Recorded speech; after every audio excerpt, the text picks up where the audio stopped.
రాజు గారు ఫారెస్ట్ లోకి వెళ్ళిపోయాడు. వేటాడుతున్న ఈ బిజీలో ఏదో పెద్ద శబ్దం వినిపించింది. వాళ్ళు పోయేవాళ్ళు అడవి మనుషులు, వాళ్ళ జాతి వాళ్ళు కాకపోతే వాళ్ళు కాల్చుకుని తినేస్తారు, చంపేస్తారు. రహస్యంగా వచ్చేస్తున్నారు వాళ్ళంతా కూడా. బాణాలు వేసుకుని కొట్టారు. అరణ్య మార్గంలో పరుగులు తీస్తా ఉన్నాడు. నన్ను రక్షించండి రక్షించండి.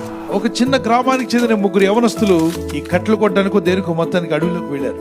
వీళ్ళకి యువరాజు కనబడగానే రాజా మేము కాపాడుతాం మిమ్మల్ని, ఇదిగో ఈ రహస్య మార్గంలో వెళ్ళిపోదాం అని చెప్పని ఈ ముగ్గురు యవనస్తులు అతన్ని కాపాడుతూ ఊర్లోకి తీసుకెళ్లారు. ఆయన విశ్రాంతి తీసుకున్నాక రాజు, యవనస్తులరా మీరు చాలా చక్కగా పోరాడి సాహసం చేసి చనిపోకుండా సురక్షితంగా కాపాడారు. కాపాడినందుకు మీకేం కావాలో కోరుకోండి, నేను మీకు ఇస్తాను.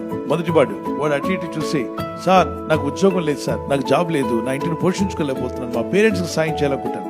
రాజు అడుగుతాడు, ఇంతేనా నాన్న, ఈ కోరిక తీర్చేశాను. మంత్రి వైపు చూశాడు, ఈ రోజే వాడిని చేర్చుకోండి, అతను నా సైనికుడిగా ఉండబోతున్నాడు, బాడీ గార్డ్ గా ఉంటాడు అని చెప్పాడు. ఉద్యోగం వచ్చిందా? వచ్చేసింది. రెండో వాడిని, నీ కోరిక అంటూ కోరుకో, నువ్వు కోరుకున్నట్టుగా ఇస్తానని చెప్పట్టే. రెండో వాడు అటు ఇటు చూసి సిగ్గుపడుతూ తలంచుకుంటే, సార్ ఒక అమ్మాయిని ప్రేమించాను సార్, ఆ అమ్మాయిని ఇచ్చి నాకు పెళ్లి చేయండి సార్, ఇంకేముంది సార్ నా జీవితంలో అని చెప్పాడు. అయితే మంత్రి గారు మీరు వెళ్ళి అమ్మాయి పేరెంట్స్ తో ఏదో విధంగా వీడికిచ్చి పెళ్లి చేయండి. ఓకే, నో ప్రాబ్లం సార్ రాసేస్తున్నాను. మూడో వాడిని అడిగారు, బాబు నీకేం కావాలి కోరుకో మూడో వ్యక్తిగా అంటే, సార్ మీరు ఏమనుకోనంటే ఒక మాట అడుగుతాను, నేనేమనుకోని చెప్పండి, నాకేమొద్దు సార్. అదేంటి ఏమొద్దు అంటున్నావు? సంవత్సరానికి ఒక్కసారి మీరు మా ఇంటికి వచ్చి ఫోన్ చేసి వెళ్ళండి సార్, చాలు సార్, ఇంకేం అక్కర్లేదు.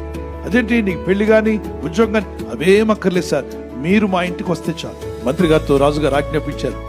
వాడి కోరిన కోరిక నేను వాడి ఇంటికి వెళ్ళి ఫోన్ చేయాలట, వెళ్ళి అన్ని అరేంజ్మెంట్ చేయాలి. మంత్రి గారు కొంతమంది అధికారులకు చెప్పగా అరణ్యంలో ఉంటున్న ఆ గ్రామానికి వెళ్ళారు. వెళ్ళి చూస్తే సరైన రోడ్డు ఉందా? లేదు. సరైన మార్గం ఉందా? లేదు. ఇంటికి వెళ్ళి చూస్తే పూరిపాక, రాజుగారు వచ్చి కూర్చునే పరిస్థితి లేదు.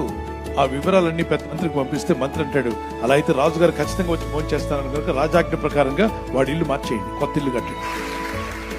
వాడి ఇంటికి వెళ్లే ముందు రోడ్డు ఏర్పాటు చేయండి. రోడ్డు ఏర్పాటు అయిపోయింది.